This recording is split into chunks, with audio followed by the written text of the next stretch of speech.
According to the Centers for Disease Control and Prevention, CDC, cerebral palsy, CP, is the most common childhood motor disability. However, from personal experience, most neurotypical people have not encountered a person with CP. This fact of life causes the disability to become the all-consuming factor in any interaction, when in reality CP is a minor part of an individual's identity. It creates a plethora of issues for people with cerebral palsy who are navigating their way through this world and trying to make genuine connections with their peers. In my debut article, I describe some of the physical struggles I face regularly. However, in honor of World CP Day, I am going to describe some of the social challenges that I face navigating through this world while making the argument for encouraging social interactions between children with and without disabilities in order to eliminate some of these stresses in our lives. As a person with CP, I have a speech impediment which leads people to automatically assume that I am mute and think I cannot communicate. This leads to awkward situations such as people getting right up in my face,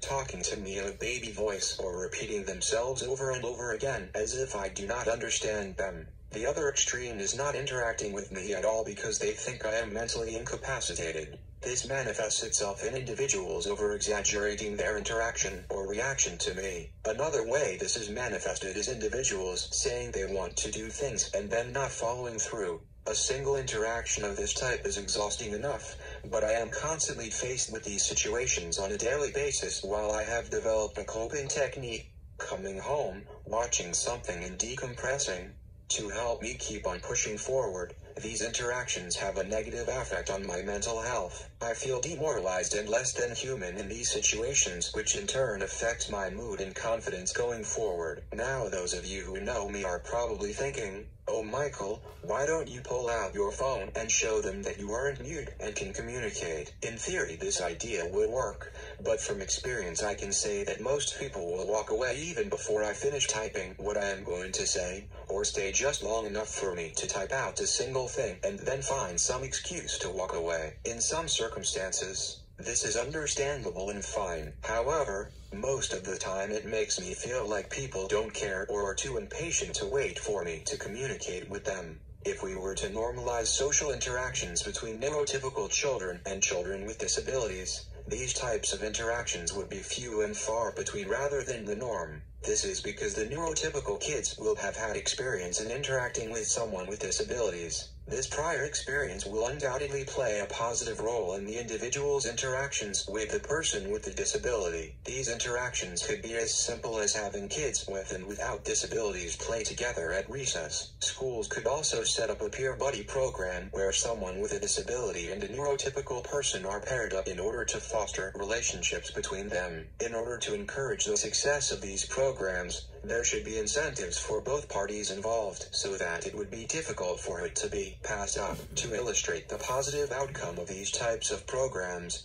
here is an anecdote from this past summer. I went shopping for shoes at a local store, and the store representative and I interacted from the start without any intervening from my sister, who was with me. The sales representative just talked to me as if I was any other customer. In other words, he just made small talk with me while he was helping me find suitable shoes. For once I felt whole and that my disability was not the dominant factor in the interaction. Later I found out that this individual had volunteered with Special Olympics, which undoubtedly prepared him for our interaction. Moreover, the informed interactions between neurotypical people and people with disabilities will undoubtedly help the person with a disability feel more accepted, seen and heard. In turn, this will ease the emotional stress, drain and negative mental health effects that the person with a disability experiences on a daily basis. For example, I have met up with the individual from the store several times since that initial interaction. I can say that these times are the highlights of my weeks because it is just two dudes hanging out and chatting. There are no awkward moments but just genuine conversation and laughter. However, since this is not the norm yet,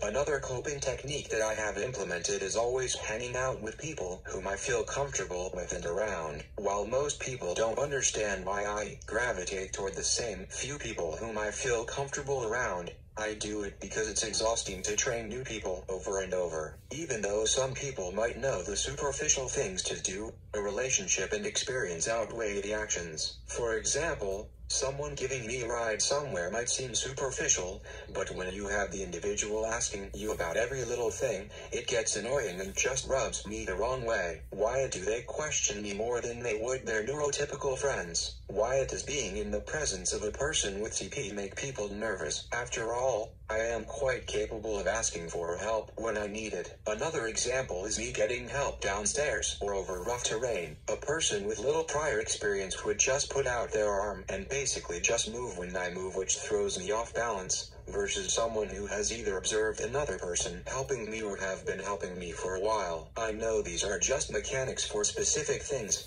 but having to put up with these types of things just take a mental toll on me. Unfortunately, I have to be cognitive of the fact that I don't want to be overly clingy to the few people that I do know in fear of driving them away. As a result, I spend a great deal of my time roaming around events, not really enjoying myself. For example, I might enjoy an hour of a 5-hour event. The other 4 hours are mental torture as I roam around the events faking being happy and trying to avoid a mental breakdown. To add on top of this are the awkward interactions with people. Though I have become desensitized to these interactions due to them being a part of my reality, I still get annoyed and worked up. I am constantly filing interactions with people away in my head. When I do make it home, it often takes longer than the event itself to fully decompress. Even then, I often do not have enough time to decompress before the next event occurs. In these circumstances, the most annoying negative aspect of the event will linger in my head during the next event. This affects my mood at that event. In a sense, it is a never-ending cycle that I am constantly balancing. Yet,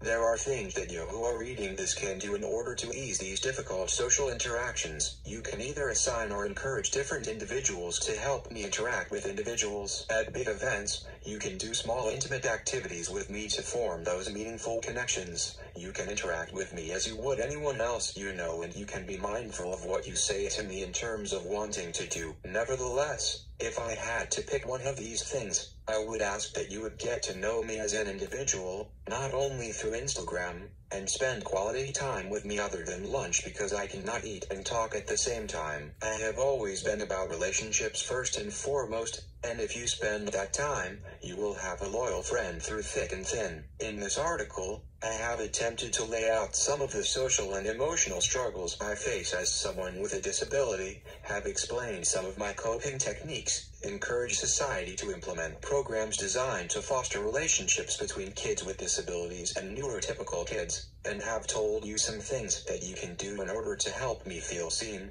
heard, and accepted. At the end of the day, I am asking you to be mindful that others don't necessarily experience the same reality as you do, and be willing to make those small accommodations so that I feel seen, heard, and accepted.